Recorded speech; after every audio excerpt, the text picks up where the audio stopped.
Hello, very welcome to Progress Junior Golf. My name is Steve Jackson, and this is Ian Waterhouse. Hello, everybody. Good evening, and Steve, it's good to see your smiley face as always. as always, yes.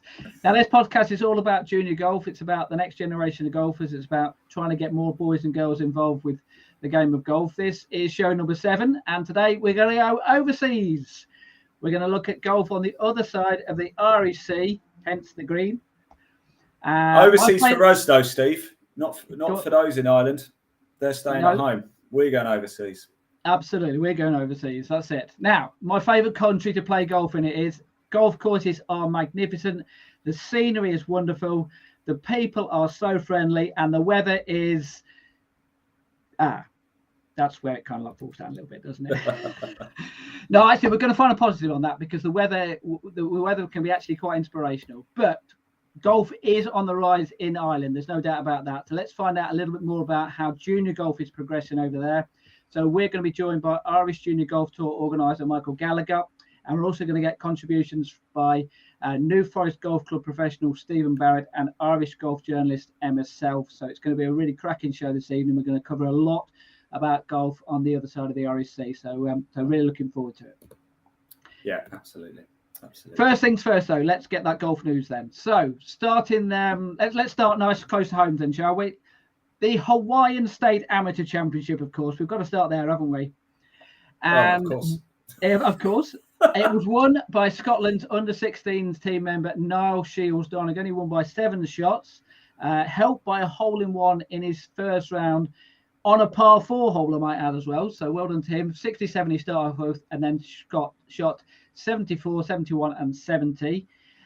Staying overseas, Spain, the R&A Student Tour Series, they had an event in Tarragona, both the men's and women's events there, both finished in dramatic playoffs. Owen Sullivan from Carton House, he beat Ben Brooks from Sandbach, chipped in for an eagle on the 18th hole to win it, so what a way to win it there. Scores of 70, 69 and 70. Lorna McClymont from Milngavie, made it 3 wins in a row in the women's event. She beat Darcy Harry from Royal Porthcawl on the first extra hole. She birdied the 18th hole to make the playoff and then birdied it again to win the playoff. So well done to her. Nice. The series final, that takes place on April the 4th, between April the 4th and April the 6th. That's at Barney Links, Castle Course and the Jubilee Course up in St Andrews. So really fantastic to go up to Scotland. Staying in Scotland then, Stephen Gallagher Foundation. We got a photo of a couple of players who played in this event. It was played at Swanston Templar Golf Club up in Scotland. It was an adult junior Texas Stamble. I mean, look at that swing on the right hand side there. I mean, that's better than my swing, that, Steve. Hey, look, we're saying high standards. The one on the left, actually. Well, let me tell you about the one on the left then. So Joseph O'Day, and he is 2 years old. So they start them young in Scotland. When we talk to Michael about Ireland, we'll find out whether they start at 2 years old over in Ireland. But that's fantastic there. So really good. That was the first event of the year on the Stephen Gallagher Foundation Tour. So really good there. Now, let's go to Wales then. The US Kids South Wales Tour, their first event of the year was at Swansea Bay. Won't go through all the scores because there's lots of different age categories and boys and girls. Alfie Skinner, Oliver Smith did very well. They won the boys, the 9-hole competitions, and Nevi Clark and Alicia Kelly both won the girls 9-hole and 18-hole categories. Over 60 boys and girls played in that event, so really good there. Staying in Wales, Jess Evans from Newport Golf Club. She's become the girls' home internationals Welsh captain for this year, and Llewellyn Matthews from Malay Castle is the boys' home internationals captain. Now, let's go back into England then. South of England Youth Championship. This took place at Rye Hill Golf Club. The Bernard Darwin Salvar. Previous winners of this competition include Tyrrell Hatton. First and second were 2 players from Kent. The winner was Jack Shipton from Royal St George's. He shot 68, 66, there he is, 68 and 72. And second place for Rochester and Common was Jack Lee with 65, 74, 68 and 72. So well done to them. So a cracking event there. Now, Sunnydale Foursomes, this was mentioned in the last podcast when we did the news, and you know a little bit more about this. And when I say you know a bit more about that, you called out the people who were going to do well in this competition, and not only did they do well, what happened? Well, they only went and won it. I mean, of course, you could watch it live with Live Golf Now. There's at Live Golf Now. We were there to broadcast the semi-finals and finals, and they almost caught us out, actually, because all week we'd have beautiful weather all week, and then the Friday comes along and gorgeous morning. Rain is scheduled, though. So instead of teeing off at about 9:30 and letting me have a nice lay-in, they thought, no, we're going to get things underway at 8 a.m. Get things underway to try and cover off the rain. We get out for the final and it chucks it down for the entire final. Half an hour after, it's beautiful sunshine again. But there you go. But what an incredible final it was. And of course, if you haven't seen it, where have you been? Rachel Gawley and Lottie Wode won at a canter against two pros. Now, it is worth mentioning the girls had 10 shots on the two chaps. And that's fair because they're two amateurs and that's how it works. However, as we know, Rachel and Lottie, they're no amateurs. They are far too good.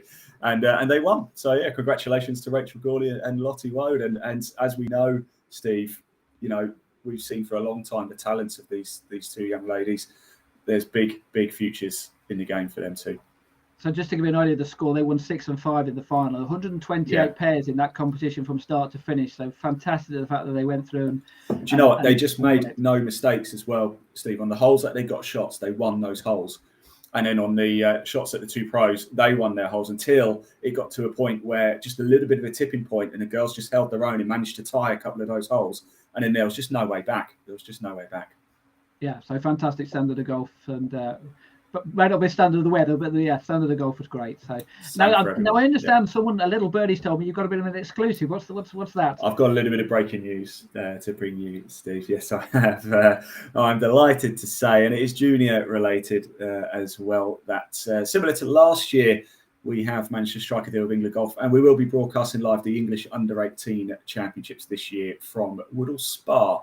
That is June the 24th, 25th and 26th. You can watch it live across our channels and, of course, with our media partners, Golf Monthly Magazine, Today's Golfer, National Club Golfer, Women in Golf Magazine, Golf Magic, just to name drop a few. So, yes, from June, I'm delighted to say the English Under-18 Championships will be broadcast live 3 days as well, not just the final day.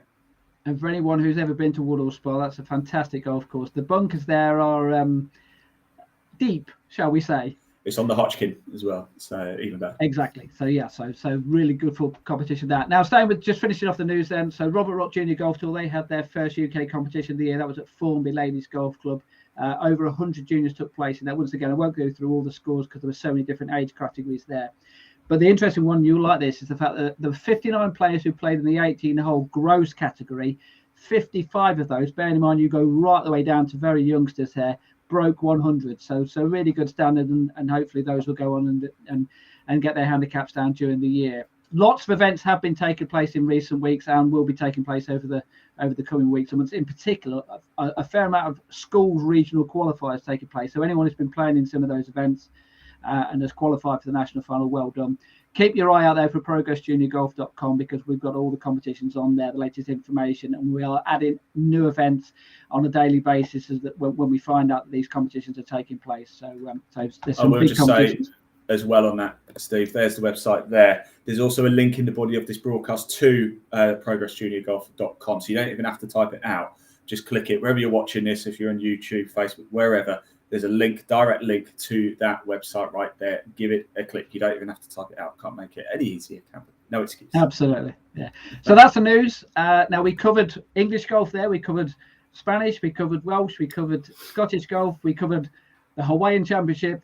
There was one we missed out on, and that was Irish golf. So of course, the best one. We missed out the best one. We saved the best till last. That's what we did. Right. So let's get our guests on.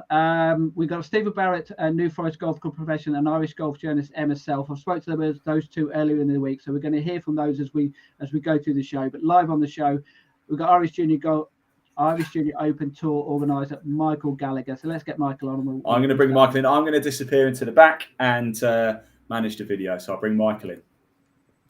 Evening, gentlemen. Good evening. Steve, something to pick up on first, though. I can't believe you left Irish golf to the end. I know, shocking, isn't it? Well, I'm going to give you 40 minutes, 45 minutes to talk about Irish golf here. Oh, no, that's too long. Now, right. First of all, we're going to talk about Irish golf. So, now I've got Stephen Barrett and Emma Self, like I say. So we're going to hear from them first of all. The simple question I asked them was, and I'll get your take on it as well, was what is the standard of junior golf like in Ireland at the moment? And this is what they had to say.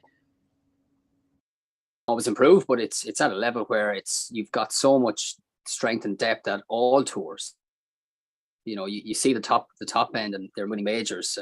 And before Pádraig Harrington, it was probably just good for an Irish person to win on tour.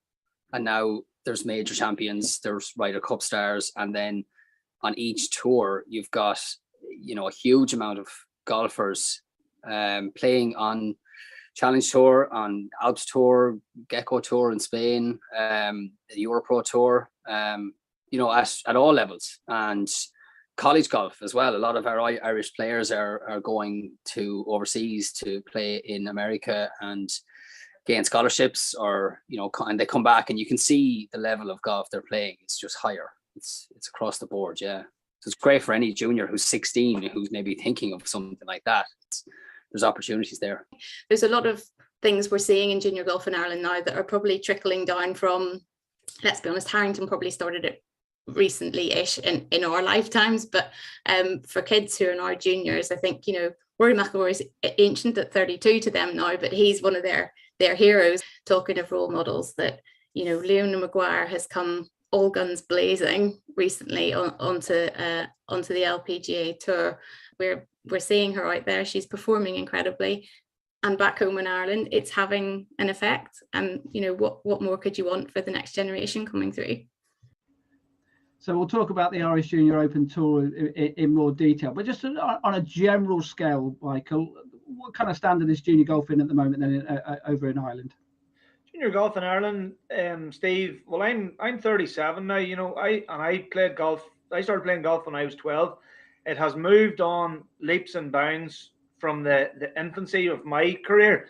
Like whenever I was 13, 14, there was really only for elite. Junior golf was really, the bigger tournaments was only for elite golfers, whereas now it's more catered for boys and girls across, you know, all age categories and all handicap levels. So it definitely has progressed, you know, leaps and bounds in the 25 years that I've been involved in golf. Definitely, I feel there's still a wee bit more to go, but we're, you know, with the likes of the Harrington and Rory and Shane and Seamus Power and now Leona Maguire coming through, I definitely feel they're the trailblazers in Irish golf for the younger kids to look up to.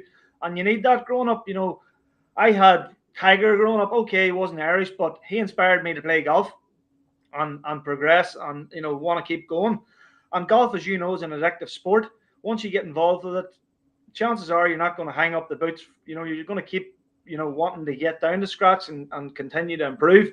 So, you know, I feel it's in a much better place than it was 25 years ago. And I feel it is improving. And definitely with the Open Championship coming to Portrush in 2019, coming back again 2025, it's definitely, you know, it's in the right trajectory. I feel I've always been a great advocate of trying to get golf into schools in the national sort of curriculum. And I feel more needs to be done in that sense to try and get it into schools and trying to get it, you know, played more freely. In Ireland, you know, there's Gaelic football, there's hurling, there's hockey, there's a lot of different sports in the schools. But golf, as you know, it teaches a lot of life lessons. You can play it till you're basically ready to die. Whereas a lot of sports you can't do that. So I definitely think getting it into schools and getting it out there to the masses will help, you know, keep the train running smoothly and keep progressing it. It's interesting as well, you mentioned the professional, so did Stephen and Emma, and actually I'll get their take on this even more so, because as far as top level golf is concerned in Ireland, I mean, let's hear from those two, because I think it's about as good as it can be at the moment, isn't it? Let's hear from those two. Strong and competitive at all levels, and with the, I suppose, helping various clubs from volunteers and parents and PGA pros, there's a nice, easy access to golf for kids of every age, Whereas maybe as I was growing up, there was an age limit. You had to be 10 years of age to start playing. Whereas now it's so accessible. You can play at any age. And then, you've with good volunteers, good helpers, the coaching structure in place, it becomes competitive quite quickly. So and then when you've got Michael Gallagher and various other people that are organizing kids tours, you can play a competitive round of golf at age 6 or 7, and that just means that the teenage golfers have really improved.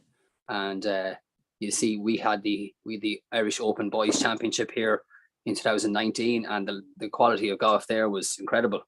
Like, it was under par golf, ended up winning it. So it just shows you the strength and depth in it across the country. There are so many more competitions out there, like the sponsorship that Michael Gallagher's managed to get behind. His setup is incredible. He's put his heart and soul into developing that side. So having that level of competition for juniors across Ireland is amazing as well. The international teams, you can see the strengths coming through there as well, but boys and girls. Let's just hear as well. We've got another clip as well from Stephen and Emma talking about how the professionals as well can inspire junior golfers. We'll talk about the person who's the figurehead, if you like, of the Irish Junior Open in a second or two. But let's just hear from Stephen and Emma about how professionals, not just ones in Ireland, but also over in the UK, can inspire juniors. Our level, who's a PGA Pro, we have now got 10 or 15 Irish golfers where we could say to any junior, look at this person, emulate, have a look at their career, see what they have done. You look at Shane Lowry in the Midlands. What he has done is provided all the juniors in the Midlands with a sort of a stepping stone. It's something that they can aspire to. When when sort of tour pros, the big names get involved with junior golf, it's nice for them to give something back, and they really want to. They love the game and they want to see the next generation coming through. So with the Daily Telegraph event, for instance, Justin Rose has been involved with that for a few years now. But it's not just putting his name to it. He doesn't live locally. He will make the effort to be there, and he talks to the players. You see little fragments of this in the coverage that we put out, but he's there pretty much the whole week talking to the players, giving them advice. He's such an approachable, lovely person, and he's there with his US Open trophy and his Olympic gold medal, and they all get to hold them and have photos. It's just that support, and he really cares, and I hope that comes across in the coverage that we show of that particular event. So that was those two talking about Shane Lowry and also Justin Rose as well. Now, we mentioned the Irish Junior Open Tour, which has got their own figurehead, if you like, and not just anyone, but a legend of the game. I mean, Gary Player, a multiple major winner. I mean, I suppose the first question is how and why did he get involved with the tour? So basically, it all started, I'm going to say 2017. I'm not 100% sure on the dates, but a good friend of mine, a boy called Barrett O'Brien from Limerick. Bart just was helping me run a few of the events, and Bart sent Gary Player's management team an email, and basically just snowballed from there to the point where Gary's multiple time communicated with some of the Gary Player Trophy champions. He met one of them at the Open Championship, ended up going taking one of the kids on the Sky Sports, at the range, live at the range, and give one of the Gary Player champion a lesson on Sky Sports. He's just unbelievable. Like one of the champions a few years ago, young lad called Rory Cooper. Rory had won, and literally Gary was on the phone congratulating him. Like, it's just been incredible, the stuff that he's done. Anytime I now have his daughters on my WhatsApp, and I would message them from time to time, just how they keeping and all. And it's incredible how it's just snowballed, and how enthusiastic and how much he wants to give back. Like, it doesn't take a lot to give back, a wee bit of your time, but the importance of that there is, it's unmeasurable. Like, what he's doing to me is, like, for their Junior Open Tour, till, you know, to basically put his name to it and you know, send all these videos and talk to the kids, and it's just been incredible. And you know, same with Darren Clark as well. Darren Clark's put his name to our winter tour. The late Payne Stewart, I got in touch with.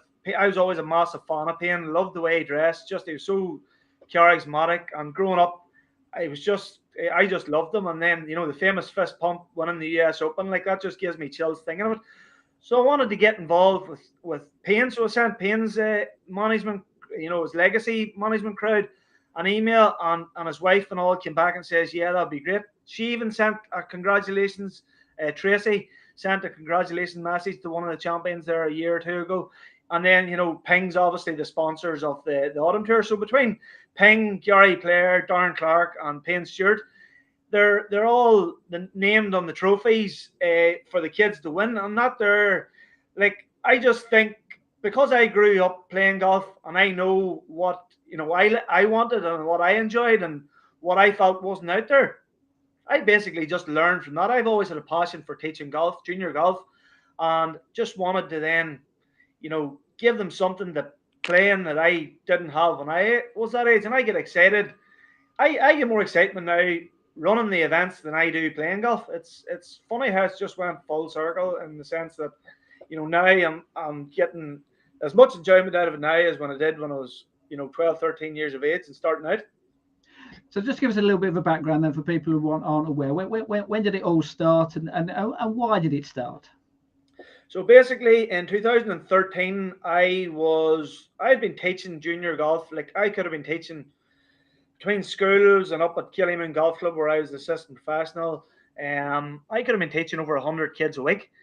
And there was nothing back in 2013 for basically 6 to 18-year-olds, boys and girls of all handicaps. That's why I called it the Open, Irish Junior Open, because it was open to everybody.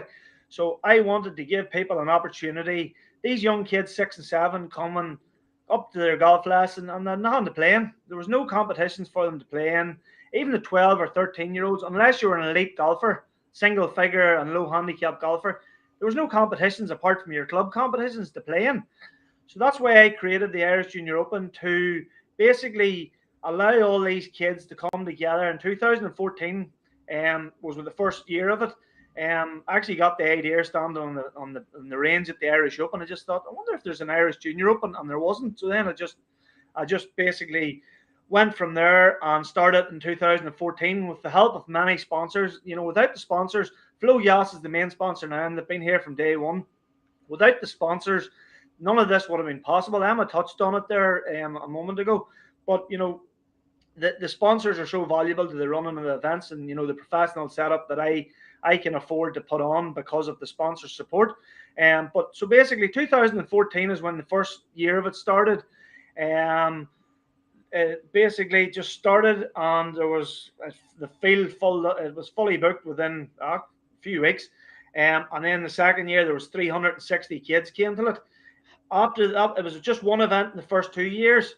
And then once you get 360 kids coming to one event, I realised, right, this needs to be spread across the whole of Ireland rather than just my home golf club of Killymoon. So that's basically, it's just snowballed from there to now where there's approximately 24 events, mixture of junior events, adult and junior. The adult and junior events came about because the parents were coming to the events, and I was just thinking, they're hanging around all day. Why not give them an opportunity to play golf with their son or daughter or their grandchild or their friend or whatever it may be? So that's where the adult and junior events came about, and even some of the professionals have been able to play in it with their sons and our daughters, and they would never have got an opportunity to do that before. So, you know, each year I just try and think, right, what hasn't been done, and what's going to basically keep everybody motivated and keep me motivated to, you know, bring it to the next level. So that's basically how it started and how it's continuing now. Now I have to say this, and this is genuine. This is not a line and everything, but I'm a golf journalist. I've played golf in probably 30 odd different countries around the world. Very fortunate in that sense.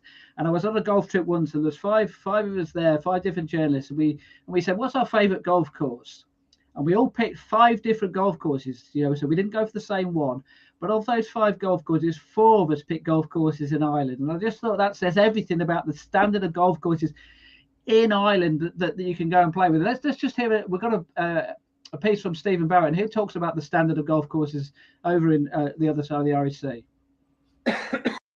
You've got huge quality in golf courses. You've got some of the courses in the world can be neighbouring courses. I know in Portrush and Port Stewart, they're top 100 golf courses in the world.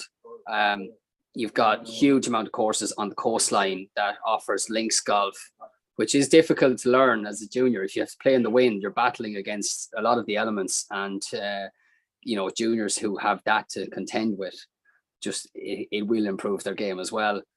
Quality of some of the parkland courses in the Midlands are huge, and what the US kids, you know, they play at a huge variety of golf courses, you know, and that's where most countries would have to aspire to what happens in America. And you know what Michael Gallagher does with the Irish Junior Open and various other like kids golf tours, he plays so many good courses, so the kids get a feel for, you know, all different types, variations, and quality courses throughout the season as well, which is always good on green staff and managers to keep them to that level, so that we can see what they're like and just give the kids a push on that side of it. So just give us an idea about the courses which you've used, and also give us an indication of why you select a particular golf course to host an event.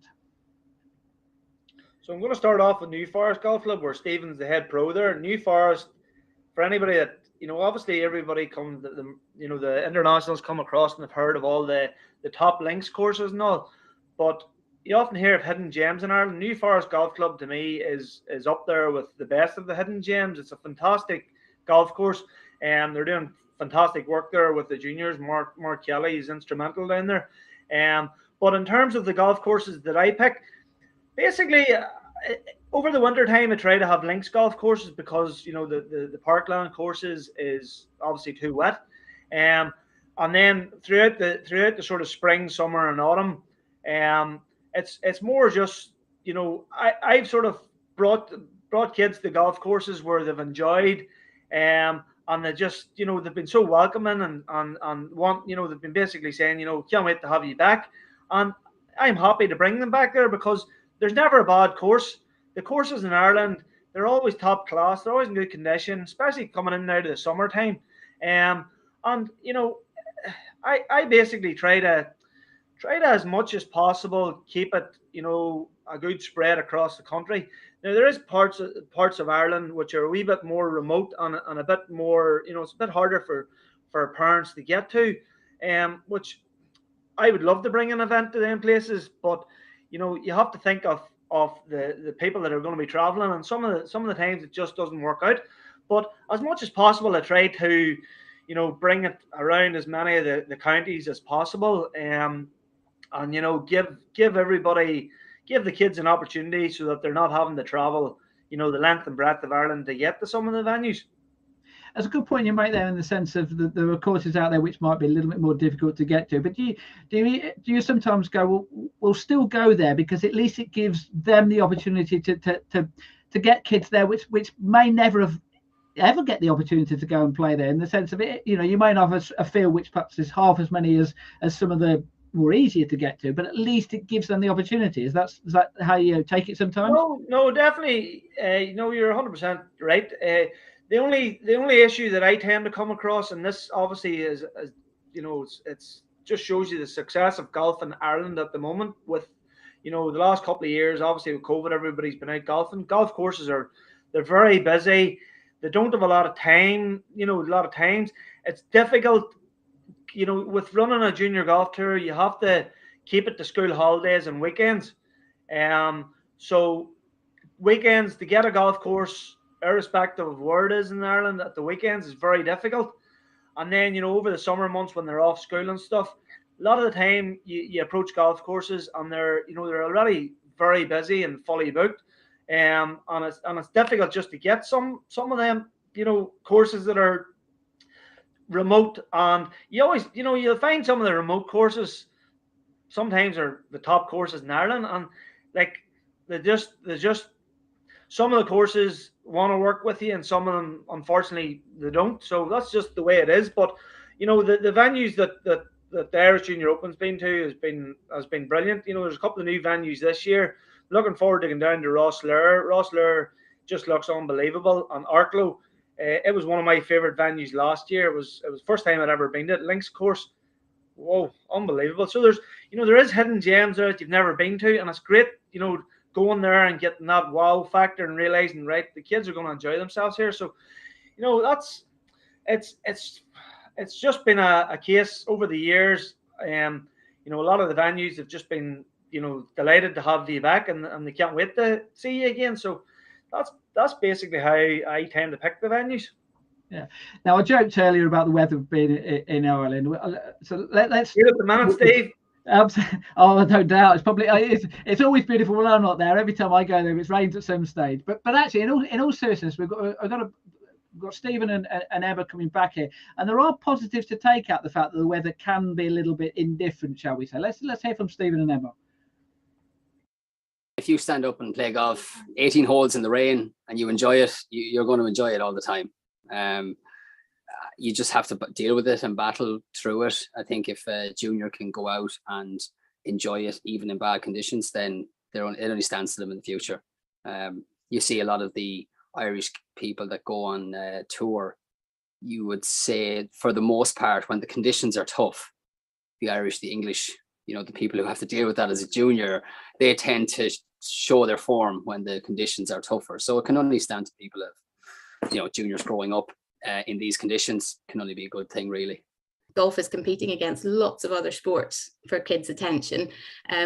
You play it outside in the rain and the hail, and let's be honest, in Ireland, there's a lot of wind, there's a lot of rain, so you have to really want to go and do it if you're going to stick at it. But I think it's just really positive at the moment. Junior golf scene in Ireland, it seems to be growing.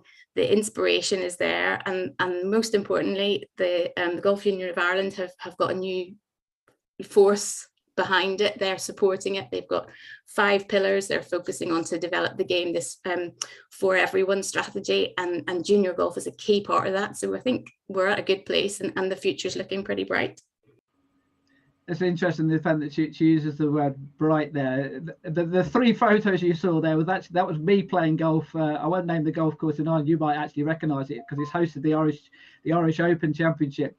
But those 3 photos were taken, I'm not joking, about 10 minutes apart. So that's the weather. You went from one extreme to a beautiful blue sky, and then about 20 minutes later it flipped the other way around again, and you had it again. But in all seriousness, though, and Stephen made the point there, is the fact that if you can love the game in those types of conditions, then you're going to love, you know, whenever, aren't you? No, 100%. That's the beauty with Irish golfers, especially the juniors growing up. They get experience of all weather conditions. You only have to look at Shane Larry. Shane Larry, when the bad weather comes in, apart from a few weeks ago at the PGA Tour event where he basically got soaked on the last hole or two, but generally speaking, Shane in the bad weather relishes it, and you nearly can just say, right, Shane's your favourite there in the bad weather, because he's became accustomed to playing in you know, all seasons in Ireland, you know. So it helps make the golfer a more rounded golfer, and it builds a wee bit of toughness with the kids. Like some of the events we've had recently with the Irish Junior Open, the wind's has been crazy, but it's, as I say, it's the same for everybody. And get your hat on, you boys and girls, and go out there and give it your best. And you know, it's the same for everybody, and it's just going to build a bit of toughness. And it's not as glamorous as the PGA Tour and the sunshine all the time, but it definitely it makes you a bit tougher. It makes the parents a bit tougher as well, does it? Yeah, you're right. Now you mentioned earlier about why you go to particular golf courses. Let's hear from Stephen Barrett, who talks about how does a course set up for a junior competition. Let's hear from him and why does he want to host a junior open event? It's huge. To put in one word, it's something that the juniors here as members and local golfers really look forward to.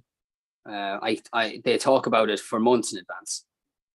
Some of the kids that have played on the tour look forward to every event, and when one comes to their home course, it's just a bigger deal. I hadn't met Michael Gallagher until a member here currently had joined the club in 2019, and he put me in contact with Michael, and it was just an easy decision. We picked the day, we went for it, and the course is in great shape. Michael came down, ran the event. It was a huge day. We had nearly 40 to 50 juniors of all ages playing in it. They all had their club colours on that day. They were announced on the first tee box. It's a huge deal for somebody of the 8 to 10-year-olds. These things you don't experience, generally. Sometimes, as I said before earlier in this interview, a kid of 9 or 10 sometimes wasn't allowed to join a golf club because they were too young. And now they're able to join their club, and their home club has a huge event, coming up in the summer that they get ready for. So it's brilliant. Yeah, I'll host one every year, I think, here at New Forest. I mean, he's probably done your sales pitch for you there. But if there's a golf club that watching this and they're thinking, well, yeah, actually, we might consider doing that. What would you say to them? How could they get in touch with you and get involved? No, it's very straightforward. Basically just reach out on social media, which a number of clubs have done in the past. There's Stephen, for example. I first ran the event in 2019 at New Forest. I think Stephen said there were 40 or 50 of his own members there playing on. There was 186 played at New Forest in that event. That event was, and I think it was one of the fastest ever sold out events. It was crazy, that event. It was basically all day. But reach out on social media or the Irish Junior Open website, and like this year's event's pretty much all sorted now, right up until the autumn tour. The autumn tour, which begins, more than likely it'll begin at the start of September. But if there's anybody out there that feels hosting an event would be or want more information on hosting an event, feel free to reach out and I'll talk to them and hopefully we can find some new venues. As Stephen said there, it's great there for the kids. They can go and play in an event in their home club, so they have that wee bit of an advantage. So as I say, just reach out on social media or the Irish Junior Open website. Let's just hear from Stephen as well. Just if there's golf clubs watching here and they're thinking to themselves, well, what are the expectations? How would the club set up the golf course? Let's hear how he's going to set up New Forest for later this year. Is a track that just requires accuracy and a lot of course management. It's small targets, so your vision from the tee boxes, they're quite small. Even though the fairways are large, they're quite small visually. Some elevated greens, but a traditional parkland course, middle of July, greens will be running quick. We'll set the course up quite nice. Like it'll be a good event. It's not like we just cut the grass normally. We'll have the greens a little bit quicker for the kids, and hopefully with some nice weather, the course will be looking really nice. So just to give us an idea, Michael, about obviously you're going to have very different age groups playing in this competition. So a 6, 7, 8, 9-year-old would want a different type of golf course than the 16, 17, 18-year-old. So how do you approach that? So this is the thing that I think a lot of golf courses sometimes don't get it right, in the sense that a 6-year-old can't compete against an 18-year-old. So obviously there needs to be a shortened golf course. What I do with the events, so there's actually 6 age categories starting now from the spring tour. So there's an under 7, under 9, under 11, under 13, under 15, and under 19. So basically there'll be a range of different team markers. The under 7s and under 9s will only play 9 holes, and they will have a maximum score of 8. So basically once they get to 8, they can lift their ball and put 8 on the scorecard. So anything that I do with the younger ones, or with any of them, is basically to encourage good scoring. They're used to seeing the people on TV shooting, 6, 7, 8, 9 under par. So why shouldn't they be able to do that? If you set the golf course up that it's it's not very, very short, but if it's short enough that gives them encouragement and basically it allows them to have a bit of fun, make birdies, make eagles, make a hole in one, rather than it being a long slog where it's taking them 5 or 6 to reach the green, and they're losing their morale. I like to set it up that it is, it is shorter than they would normally be used to, probably playing, in their men's competitions or ladies' competitions at home, and it encourages good scoring.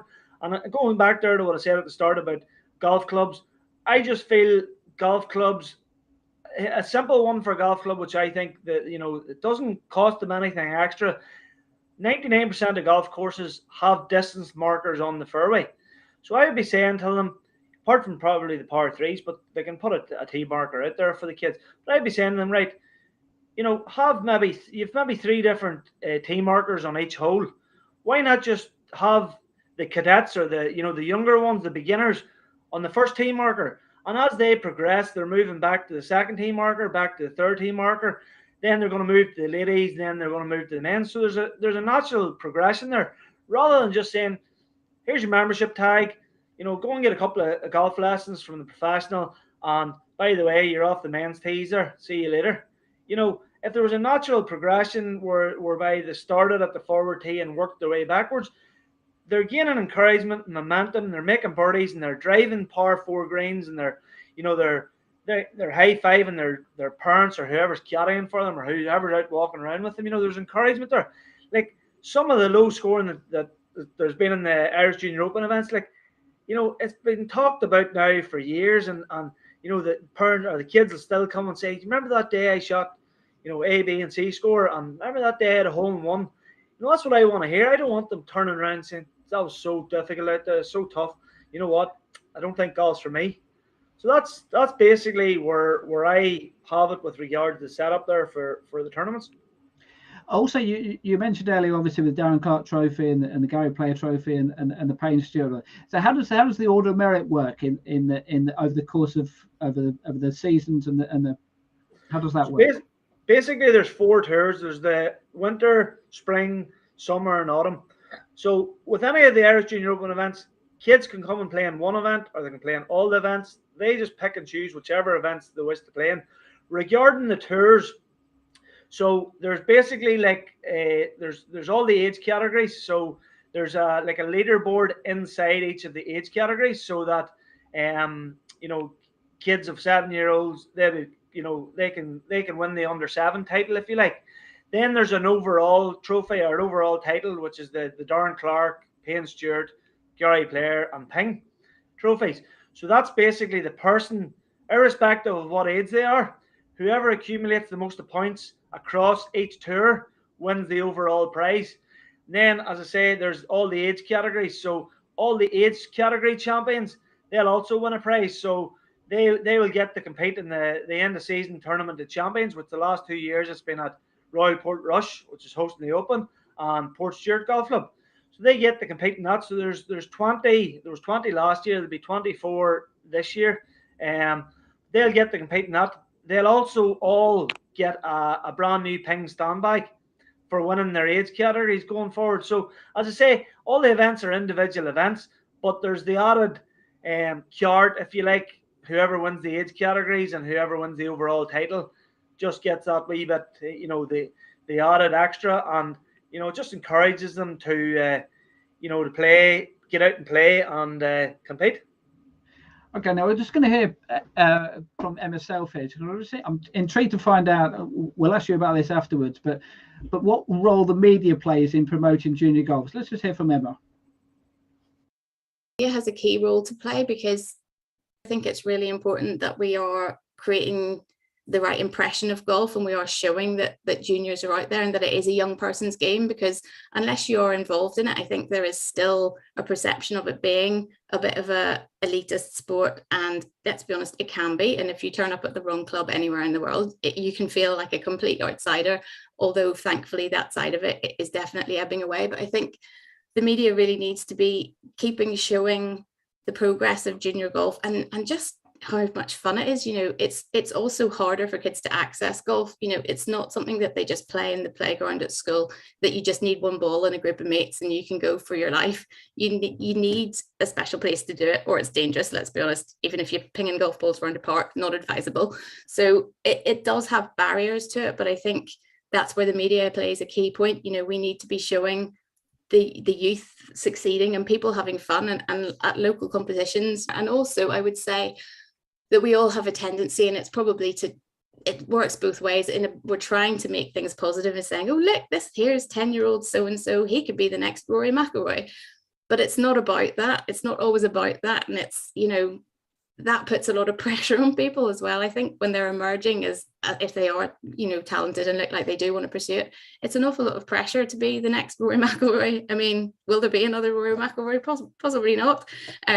So I think we need to just be careful of what our narrative is around it and make sure we're pushing the right things and promoting it for the great sport it is wherever possible.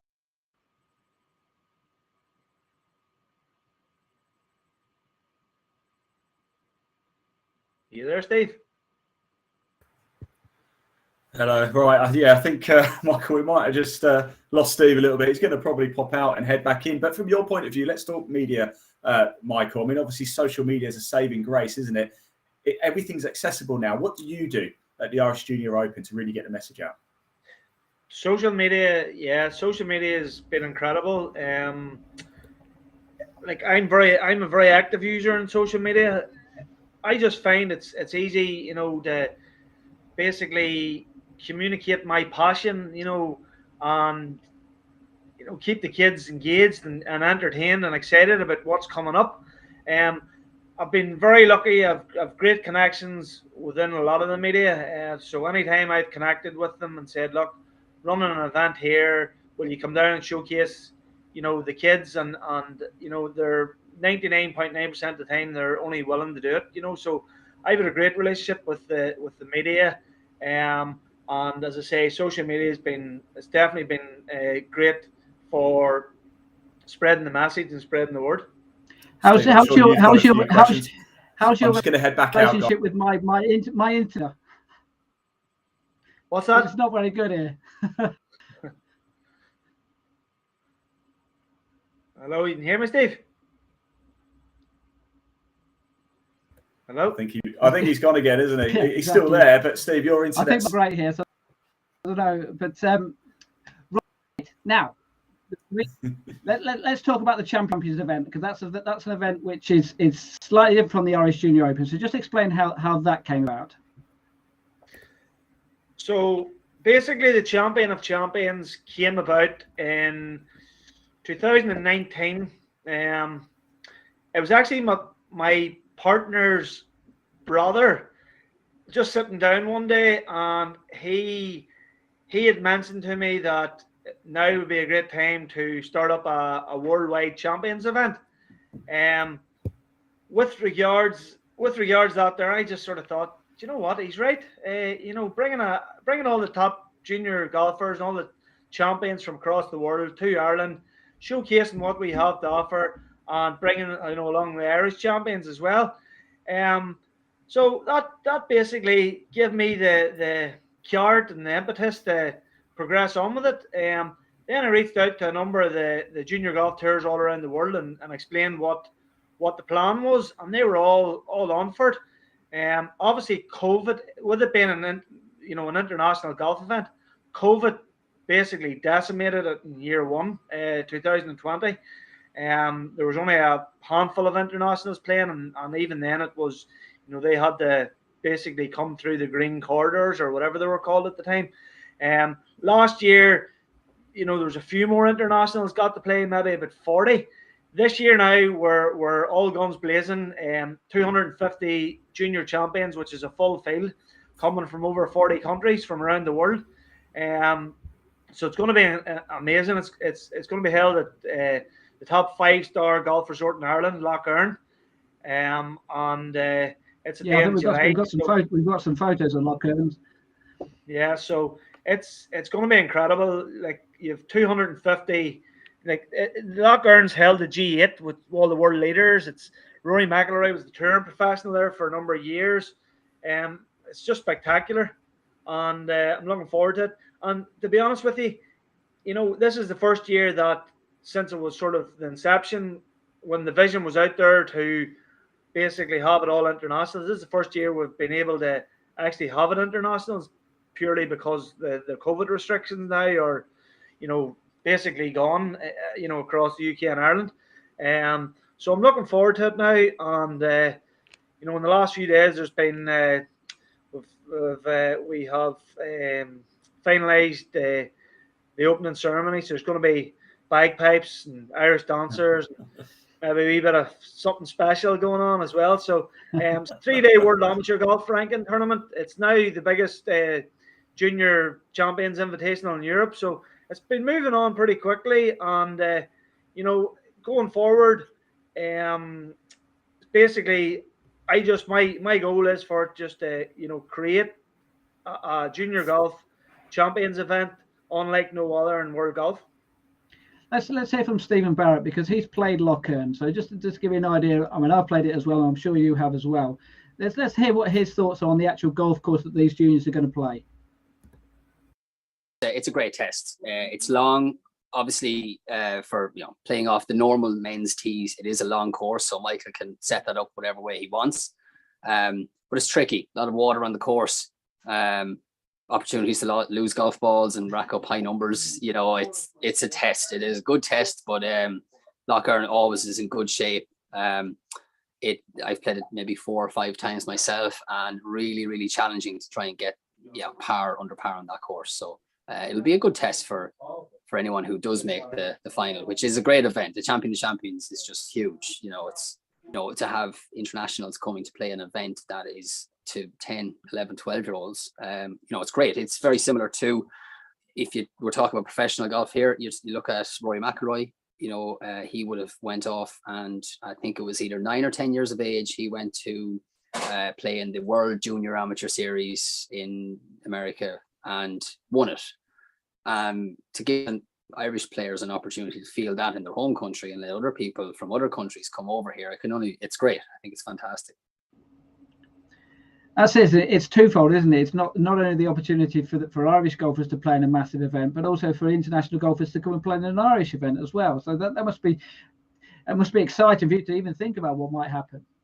Yeah, no, like Irish golf across the world is renowned, and a lot of these champions from around the world, they've looked at the Irish golf courses, and obviously they know Rory and Shane and stuff, and they just want to come over here and play. But it's coming over and playing in a top class, World Amateur Golf Ranking event where they're competing against, champions from all across the world, on one of the top courses in Ireland. It's just going to be a treat for them, and that time of the year, Lochern's just going to be impeccable. Even just, I was up there a few weeks ago just doing a bit of a site inspection, and just when you drive in through the gates and you see the hotel, you just think to yourself, wow, that's the only word, and the kids are just going to be like, even the parents, it's just going to be a spectacular, like there's 250 kids, and then they're going to bring their families. It's going to be an unbelievable experience.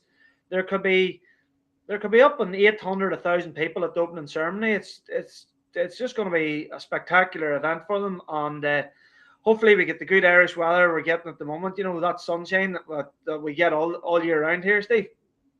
Absolutely, and also, I mean, one of the photos that we showed there was the 18th hole there, and that's a beautiful finishing hole there with water down the rides as well. You see, so you might have a really fantastic finish to the tournament as well. Well, yeah, the 18th hole, par 3, over the whole hotel and the whole resort basically just overlooking it. Even if there's a playoff, last year at Tulforest, which is another fantastic course, another course I love.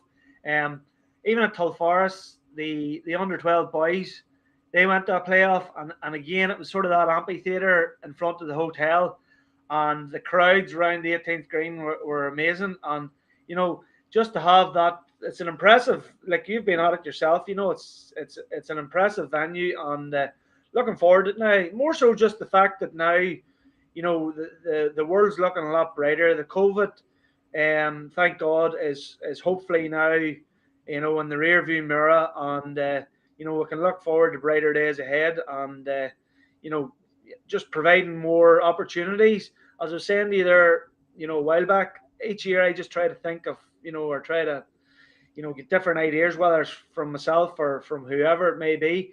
You know, it's just nice to, you know, give kids, you know, opportunities that, again, just going back to whenever I was playing, that there wasn't there. So let's look at the future then. We'll hear Emma's thoughts on the future, because obviously from her point of view as well, with ladies golf or girls golf, Leona Maguire's doing very well. I noticed Beth Coultier is in the Curtis Cup squad. She's the youngest player in the squad, so a lot to look forward to in girls golf. Let's just hear what Emma has to say about that. We're going to see the knock-on effect, hopefully, now of Leona amongst the girls section as well. And I think Ireland does mirror the way that junior golf is in a lot of places. You know, it's still more popular with boys. It is still more of a male game. But hopefully now things will be like turning a little bit now that they've got Leona to sort of gun for as well. And, you know, once it is that thing, isn't it? If you see it, you can be it. And we use that a lot with female sports women, I know, but it's the same with men as well. You know, seeing Rory McIlroy, who's just a little boy from Hollywood doing well, and you live in a little town in Ireland somewhere, you know, why not? Why couldn't you do it? And I suppose that's your thought as well, is that what you're looking forward to in the future is the fact that this hopefully will go on, and of course, don't forget, we've got the Ryder Cup coming to Ireland as well in a few years' time again. Yeah, no, totally. What Emma was saying there is 100% right. I think, you know, the Leona Maguire thing is definitely going to progress junior golf in Ireland, specifically with the girls, in the same way that Rory done, you know, whenever he burst on the scene. Like going back till when Rory won, I think his first major, I can't remember where it was now, but his first major, the week after that, I was never as busy in my life giving golf lessons. Parents were basically ringing me up all day, you know, can you give my son or daughter a golf lesson? And it was just crazy. And that, you know, that did progress onwards. And there was definitely a lot of, you know, young golfers came out because of Rory. And I think now with the Leona thing, and, you know, Seamus Power starting to play well, you've obviously got Rory. I think Rory's going to start firing on all cylinders one of these days. Or if Rory was to win the Masters in a few weeks' time, you know, it would just be incredible. So you need all them wee catalysts to, you know, re-energize and re-engage the younger golfers, and give them some, you know, give them a figurehead to look out for, and you know, aspire to be. So, you know, it's great in that sense. You mentioned the Ryder Cup, and obviously the Open, and as always, the Irish Open's always, you know, a main tour event. But I just feel now's the time. I really just would love I'd love junior golf to get, you know, break that mold and get into the schools, because it's you know, it's cross community. There's no you can basically be any nationality. You know, there's nothing there. Anybody can play golf. So I think it's a perfect sport to get into schools, and I hope the governing body of Ireland, the Golf Ireland, can really hammer it home in the next few years and get into golf, get golf into schools. Coming up now, as I say, the Open coming back to Portrush, and the Ryder Cup coming to Adair Manor. Well, the beauty about what you said there, and the passion is obvious, is the fact that you're not settling still, are you? You know that there's more work to be done, if you like. There's more opportunities out there, and it can only get better. No, 100%. You know, I'm not one to rest on my laurels, as I say. With my events, I'm always trying to find the next level and try and think of something different. You know, too many people talk about growing the game, but I would rather them, you know, talk less and more actions. So I definitely feel if we can, you know, get you know what they're doing there with regards New Forest there, Stephen Barrett and Mark Kelly, as I talked about. They have a great setup there for junior golf. You know, obviously it takes people like Mark and Stephen there that are involved, and, you know, that look to progress golf, and they have a team of volunteers down at New Forest. And obviously that's not going to be the same in every golf course, but, you know, if you got a basically a start, and you got if you got some of the members there to help out, you know, and grow it from, you know, basically the ground up, you don't know how it can progress. You know, as I was saying there about Mark started there a couple of years ago at New Forest helping out with the juniors, and like their junior setup there is unbelievable. And you know, that's only going to lend through to the adult membership in years to come. And it's just takes people like that there, and you know, as I say, if the governing bodies can sort of get it more involved in the schools, the future's bright. It is bright, but it could be brighter. Absolutely, we can always get better. The one thing as well, after that as well, is I will be there for that New Forest event, taking photos of some of your juniors playing in that. So, hey, look, Michael, I really appreciate your time this evening. It was a shame we had to delay it for 24 hours because it was supposed to go ahead last night, but I really appreciate the fact that you've managed to come on and give Irish golf the backing that it needs, and it is appreciated from over on the other side of the Irish Sea. We do appreciate all the work that you're doing towards junior golf. Guys, just on that note, speaking about the other side of the pond, you have a lot of you're talking about the professionals and getting involved. Robert Rock, Tommy Fleetwood, you know, putting their names to tours over there, and obviously Natalie and Norman and Roger that runs the European Junior Golf Tour. Like there's lots of good golf going over there as well, you know, so credit where credit's due. I think the future of junior golf with people that got involved in UK and Ireland is definitely it's only going to go one way. Yeah, we all agree to that. All right, look, appreciate your time, Michael. We're just going to have to say what's going on in the next podcast, aren't we, Ian? That we're going to be covering, hopefully might be even next week because I'm going away for a couple of weeks. So we're going to be covering county junior golf next week. So we've got David Gamble on, who is part of the Cambridgeshire Golf Union. They've actually been nominated for the England Golf of the Year award, so it'd be great to hear him. Now, the actual Cambridgeshire boys team, they're playing in a Midlands final the following week, actually, against Warwickshire. So it might be a feisty the atmosphere because we're going to get them on as well. So we're going to get the two of them talking. I don't know whether they're going to give away any tactics about what they're going to do in the match, but that'll be interesting. And also we've got Ladies European Tour professional Fliss Johnson is on as well. So we've got some celebrities on next week as well. So another big show and some big shows coming up as well, including one about Scottish golf, which will be fascinating.